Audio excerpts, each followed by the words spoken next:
Las ciudades que sangran han un viaje por la geografía del dolor. Cuando cae la noche sobre el planeta y las luces de millones de hogares se encienden creando un mapa luminoso, visible desde el espacio, existe algo que los satélites no pueden capturar en el peso invisible que se posa sobre ciertas ciudades. Desde arriba, todas las luces parecen iguales, diminutos puntos brillantes que revelan la presencia humana. Pero si pudiéramos descender más allá de la superficie, si pudiéramos escuchar los latidos colectivos de cada lugar, descubriríamos que hay ciudades cuyo pulso es diferente. No late con el ritmo tranquilo de la rutina o con la energía del progreso, late con el temblor del miedo, con la arritmia de la violencia, con el eco sordo de tragedias que se repiten una y otra vez sin que nadie parezca capaz de detenerlas. Estas ciudades no están malditas por fuerzas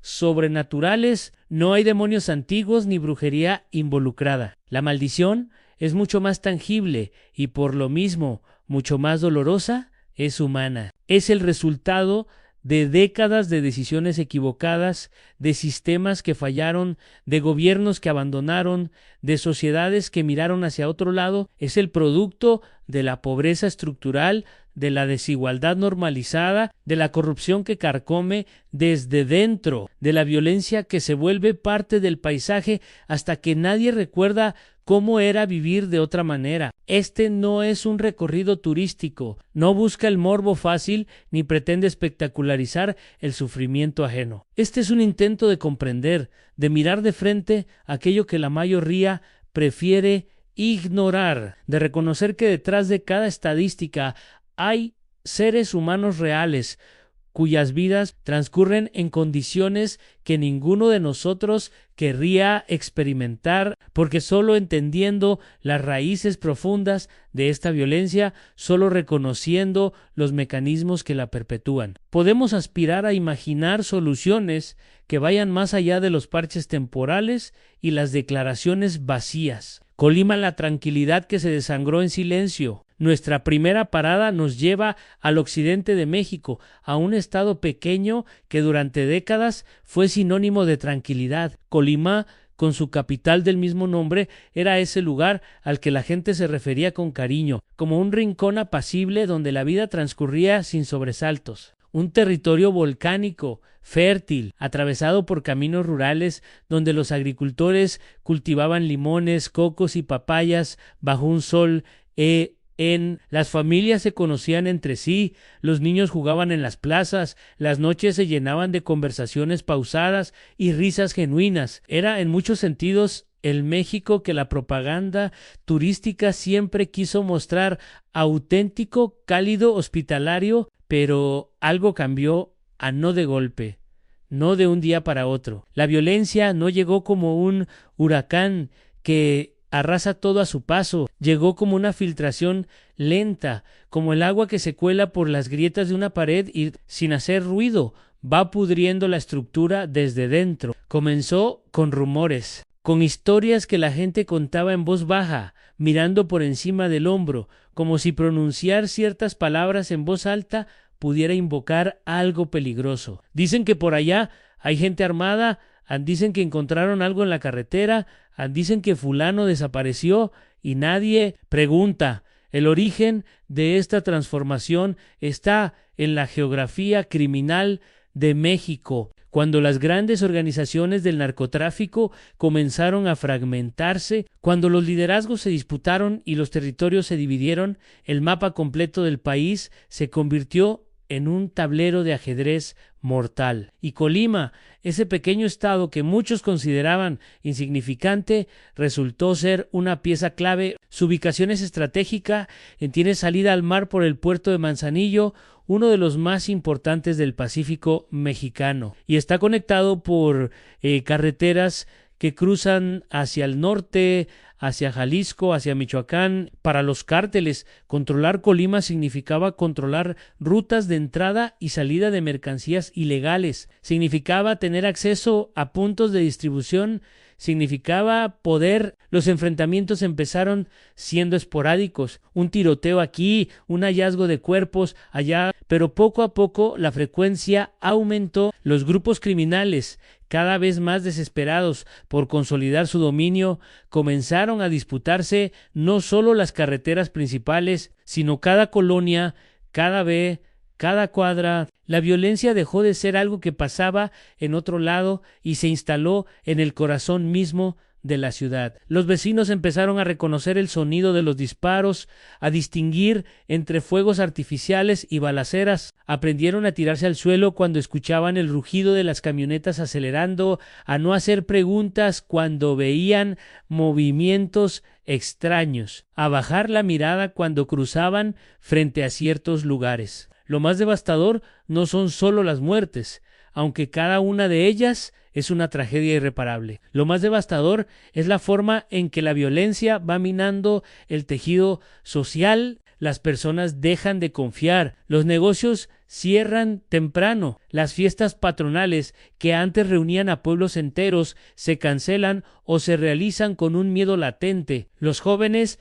que antes soñaban con estudiar, con viajar, con construir algo en su tierra, ahora solo piensan en irse. Y los que se quedan muchas veces lo hacen porque no tienen opciones, porque la pobreza también es una forma de prisión. Hoy, Colima sigue apareciendo en las listas de las ciudades más violentas del mundo, no porque su población sea naturalmente agresiva, no porque haya algo intrínsecamente malo en su cultura, sino porque es el escenario de una guerra que nadie allí pidió, una guerra cuyos generales están lejos y cuyos soldados son muchas veces jóvenes reclutados por necesidad o por falta de alternativas. Caminar por Colima es caminar por una ciudad que intenta seguir adelante, que se esfuerza por mantener una apariencia de normalidad, pero donde cada sonrisa esconde una tensión, cada silencio guarda una historia no contada. Zamora, cuando el campo se convierte en campo de batalla no muy lejos de Colima. En el estado vecino de Michoacán se encuentra Zamora, esta ciudad históricamente conocida por su producción agrícola, especialmente de fresas y berries que se exportan a todo el mundo. También por su profunda religiosidad y sus tradiciones arraigadas, ha vivido una transformación similar. Pero aquí la violencia tiene características particulares que hacen la situación aún más compleja. Michoacán ha sido durante años un territorio disputado no solo por los grandes cárteles nacionales, sino también por grupos locales que surgieron precisamente como respuesta a la inseguridad. Las autodefensas, que en un principio se presentaron como fuerzas ciudadanas organizadas para proteger a sus comunidades del crimen organizado, terminaron en muchos casos convirtiéndose en parte del problema. Algunos grupos se aliaron con los mismos cárteles que decían combatir. Otros se fragmentaron internamente, generando nuevas disputas. El resultado es un panorama caótico donde distinguir entre víctimas y victimarios se vuelve cada vez más difícil. En Zamora, la presencia de grupos armados no es algo oculto en algunos pueblos y colonias de la periferia. Las camionetas con hombres portando rifles de alto calibre son parte del paisaje. La población vive en un estado de alerta permanente, sabiendo que en cualquier momento puede estallar un conflicto. Las balaceras no siempre ocurren en la madrugada o en zonas apartadas. A veces suceden en pleno día, en calles transitadas, cerca de escuelas o mercados. Lo que más impacta no es solo la violencia directa, sino la forma en que ésta se normaliza. Los niños crecen escuchando historias de secuestros, de extorsiones, de personas que simplemente desaparecen. Las familias aprenden a vivir con reglas no escritas,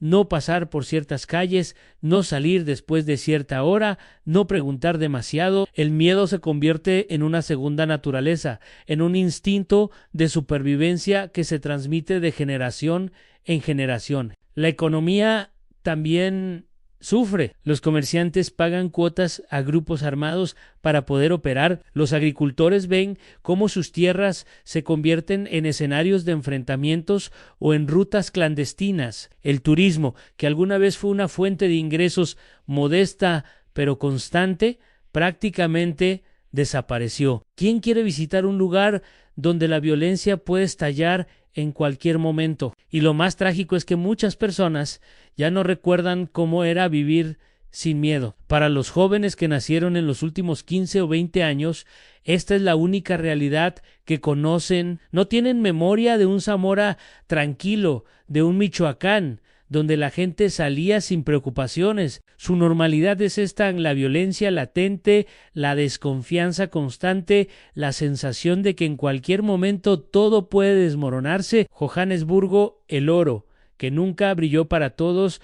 Cruzamos continentes y llegamos a Sudáfrica, a una de las ciudades más emblemáticas y contradictorias del mundo, en Johannesburgo, conocida como la ciudad del oro por el hallazgo de enormes yacimientos de minerales preciosos en el siglo XIX. Johannesburgo creció de manera explosiva y desordenada. Fue un imán para personas de todo el mundo que llegaban buscando fortuna, pero también fue el escenario de uno de los sistemas de opresión más brutales de la historia moderna, el apartheid. Este régimen de segregación racial, que estuvo vigente oficialmente hasta principios de los años 90, no fue simplemente un conjunto de leyes discriminatorias. Fue un proyecto calculado y sistemático para separar a la población según el color de su piel, para despojar a millones de personas de sus derechos más básicos, para construir una sociedad profundamente desigual donde unos pocos vivían en la opulencia mientras la mayoría era confinada a barrios marginales, sin servicios, sin oportunidades, sin futuro. Aunque el apartheid terminó formalmente hace más de 3 décadas, sus efectos siguen siendo visibles en cada esquina de Johannesburgo. Los Township, esos asentamientos que fueron diseñados para mantener a la población negra alejada de las zonas blancas, siguen existiendo.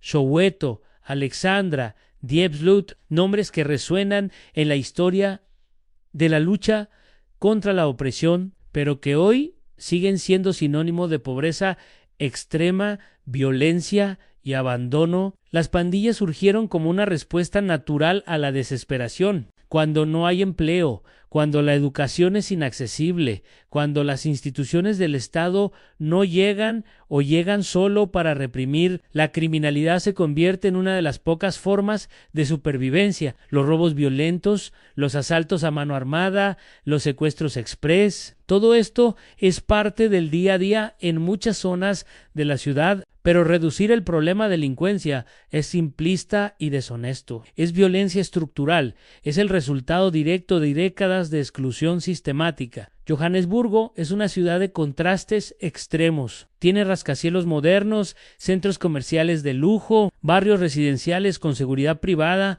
muros altos y alambres electrificados. Pero a pocos kilómetros la realidad es completamente diferente. Casas improvisadas de lámina y madera, calles sin pavimentar, falta de agua potable, electricidad robada de postes públicos. Es como si dos ciudades completamente distintas coexistieran en el mismo espacio geográfico, separadas por murallas invisibles pero infranqueables. La violencia en Johannesburgo no es solo física, es también psicológica. Es el peso constante de saber que tu vida vale menos por el lugar donde naciste, por el color de tu piel, por tu falta de recursos. Es la rabia acumulada de generaciones que nunca tuvieron una oportunidad real. Y mientras esa desigualdad siga existiendo, mientras el acceso a una vida digna siga siendo un privilegio y no un derecho, la violencia seguirá encontrando combustible. Fortaleza, el paraíso que esconde un infierno Brasil,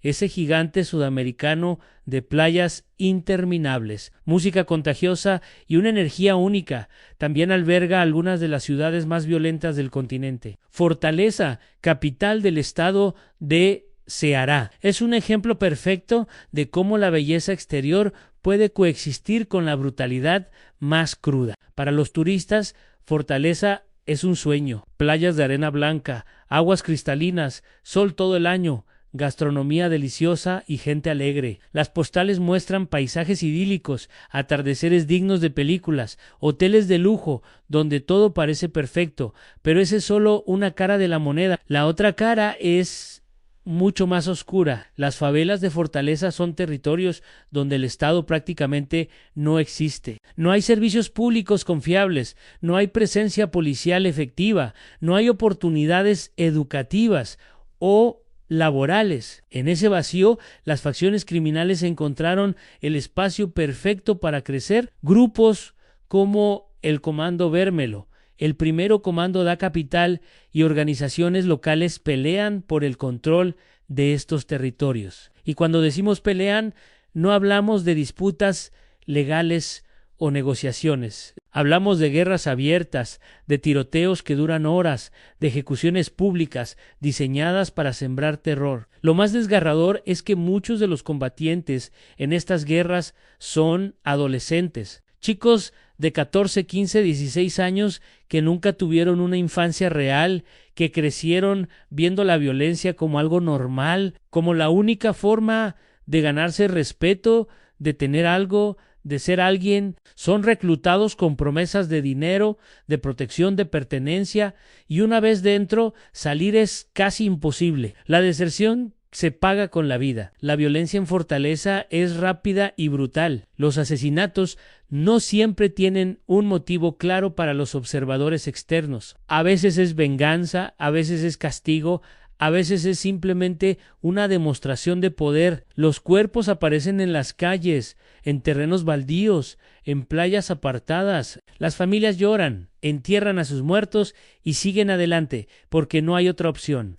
El duelo se vuelve rutina. El gobierno ha intentado diferentes estrategias en operativos policiales, programas sociales, pactos entre bandas. Algunas funcionan temporalmente, reducen las cifras durante meses o incluso años. Pero si las causas profundas no se abordan, si la desigualdad sigue siendo tan extrema, si millones de jóvenes siguen sin ver un futuro posible, la violencia regresará. Siempre regresa Barquisimeto cuando un país se derrumba, sus ciudades sangran. Venezuela es uno de los casos más dramáticos de colapso económico y social en la historia reciente de América Latina. Un país que en los años 70 era uno de los más prósperos de la región, que tenía reservas petroleras enormes y una clase media en crecimiento, hoy está sumido en una crisis que parece no tener fondo. Barquisimeto, la cuarta ciudad más grande del país, es un reflejo doloroso de esta caída, conocida como la ciudad musical por su tradición en la producción de instrumentos y la celebración de festivales. Hoy es una ciudad donde conseguir alimentos básicos es una odisea diaria, donde los hospitales no tienen medicinas, donde la electricidad se va durante horas o días, donde el agua corriente es un lujo. La violencia que surge en este contexto no siempre está organizada. No hay grandes cárteles ni estructuras militarizadas como en otros lugares. Aquí, la violencia es más caótica, más desesperada. Es el resultado directo del colapso institucional, de la ausencia de un Estado funcional, de la lucha por recursos cada vez más escasos. Los robos se multiplican porque la gente no tiene que comer, las peleas estallan por cualquier cosa, por un lugar en la fila del gas, por un paquete de harina, por un rumor. La frustración acumulada, la desesperación de ver cómo todo se desmorona sin que nadie parezca capaz de arreglarlo, genera una tensión constante que en cualquier momento puede explotar. Millones de venezolanos han huido del país en los últimos años, creando una de las crisis migratorias más grandes del continente. Los que se quedan lo hacen porque no tienen recursos para irse, porque tienen familiares que no pueden dejar, porque a pesar de todo siguen esperando que algo cambie. Pero esa esperanza se va erosionando día tras día.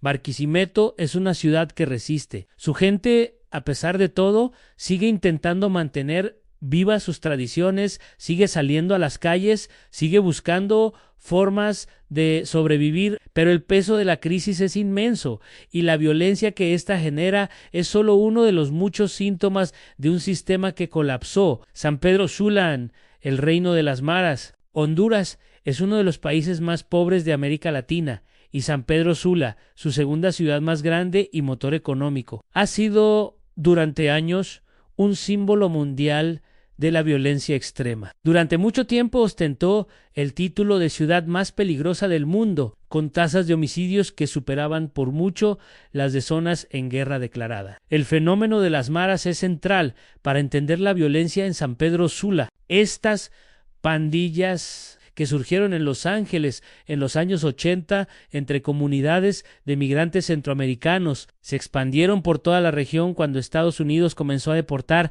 a miles de pandilleros de vuelta a sus países de origen. Lo que llegó no fueron individuos aislados, sino estructuras completas, con códigos, jerarquías, ritos de iniciación y una cultura de violencia extrema. La Mara Salvatrucha, Señora Maynes 13 y el Barrio 18 son las más conocidas, pero hay decenas de grupos y subgrupos. Estas organizaciones controlan territorios específicos dentro de la ciudad y cruzar de una zona a otra puede significar la muerte. Los residentes aprenden a identificar los límites invisibles, a saber qué calles pueden transitar y cuáles están prohibidas. Para muchos jóvenes en los barrios más pobres, unirse a una mara es prácticamente inevitable. No es tanto una elección como una imposición. Si no te unes, eres visto como enemigo. Si intentas mantenerte neutral, ambos bandos desconfían de ti. La presión es inmensa y las alternativas prácticamente inexisten. No hay empleos, no hay educación de calidad, no hay espacios recreativos seguros. La Mara ofrece identidad, protección y un sentido de pertenencia, aunque el precio sea altísimo. Los rituales de iniciación son brutales, incluyen golpizas severas, la comisión de delitos graves y, en el caso de las mujeres, muchas veces violencia sexual. Una vez dentro, salir es casi imposible. La deserción se considera traición y las traiciones se pagan con torturas y ejecuciones. Los tatuajes que cubren el cuerpo de los mareros no son solo decorativos, son marcas permanentes que los identifican, que cuentan su historia dentro de la organización, que los condenan a una vida sin retorno. San Pedro Sula ha intentado implementar diferentes estrategias: treguas entre pandillas, mano dura policial, programas de reinserción. Algunas han tenido éxito temporal, logrando reducir los homicidios durante periodos específicos, pero sin un cambio estructural, sin inversión real en educación, empleo y oportunidades para los jóvenes, el ciclo continúa. Cada generación que crece en la pobreza y la violencia alimenta la siguiente ola de reclutamiento. Ciudad de Guatemala, las heridas que no cierran la capital. Guatemalteca es una metrópolis de contrastes violentos. Por un lado, tiene zonas modernas, con rascacielos, centros comerciales y una vida cultural vibrante. Por el otro, cuenta con algunas de las colonias más peligrosas de Centroamérica, donde la presencia del Estado es mínima y las pandillas ejercen control absoluto. Guatemala vivió una guerra civil que duró más de 3 décadas, desde 1960 hasta 1996. Fue un conflicto extremadamente brutal que dejó más de 200,000 personas muertas o desaparecidas, la mayoría civiles, indígenas masacrados por el ejército y grupos paramilitares. Cuando finalmente se firmaron los acuerdos de paz, el país quedó profundamente fragmentado, con instituciones debilitadas, una población traumatizada y miles de armas circulando libremente. En ese contexto de posguerra surgieron y se fortalecieron las organizaciones criminales. Muchos exmilitares y exguerrilleros sin oportunidades de reintegración utilizaron sus habilidades y contactos para dedicarse al crimen. Las maras, que también tienen fuerte presencia en Guatemala, encontraron terreno fértil en barrios abandonados por el Estado. La violencia en Ciudad de Guatemala tiene múltiples rostros. Está la violencia de las pandillas que pelean por territorios y rutas de drogas. Está la violencia del crimen organizado, que opera redes de tráfico de personas, armas y narcóticos. Está la violencia de género, particularmente alarmante, con tasas de feminicidios que horrorizan. Y está la violencia institucional, la de las fuerzas de seguridad corruptas que, en lugar de proteger, extorsionan y abusan. Lo más grave es la desconfianza generalizada en las instituciones, la policía, el sistema judicial, los políticos. Todos son vistos con escepticismo por buena parte de la población. Esta desconfianza no es infundada, la corrupción permea todos los niveles del Estado, y los vínculos entre políticos y criminales han sido documentados repetidamente. Cuando las instituciones que deberían proteger a los ciudadanos están infiltradas o son cómplices del crimen, ¿a quién puede recurrir la gente? Marsella, en la Europa que prefiere no ver, es tentador pensar que la violencia extrema es un problema exclusivo de países en desarrollo, de naciones con instituciones débiles y economías frágiles. Marsella, en Francia, nos recuerda que no es así. Esta hermosa ciudad portuaria, la segunda más grande del país, con una historia milenaria y una riqueza cultural impresionante, también sufre niveles de violencia que sorprenden en el contexto europeo. Marsella ha sido históricamente un puerto crucial en el Mediterráneo, lo que la convierte en punto de entrada y salida para todo tipo de mercancías legalís y ilegalís. Durante décadas fue un centro del tráfico de heroína, especialmente en los años 60 y 70, cuando operaba la famosa French Connection. Aunque ese episodio terminó, el tráfico de drogas nunca desapareció, simplemente cambió de sustancias y actores. Los barrios del norte de Marsella, como la Castellan, el Abbas-Sarain o Plan Tau, son territorios donde el narcotráfico opera con relativa impunidad. Los ajustes de cuentas entre bandas son frecuentes. Los asesinatos suelen ser ejecutados con una precisión que revela profesionalismo. Motos que se acercan, disparos certeros, huida rápida. Las víctimas muchas veces son jóvenes, algunos apenas adolescentes involucrados en el negocio de las drogas. Lo que hace particularmente compleja la situación en Marsella es la combinación de pobreza, desempleo juvenil, discriminación y abandono estatal. Muchos de los barrios más violentos son también los más pobres,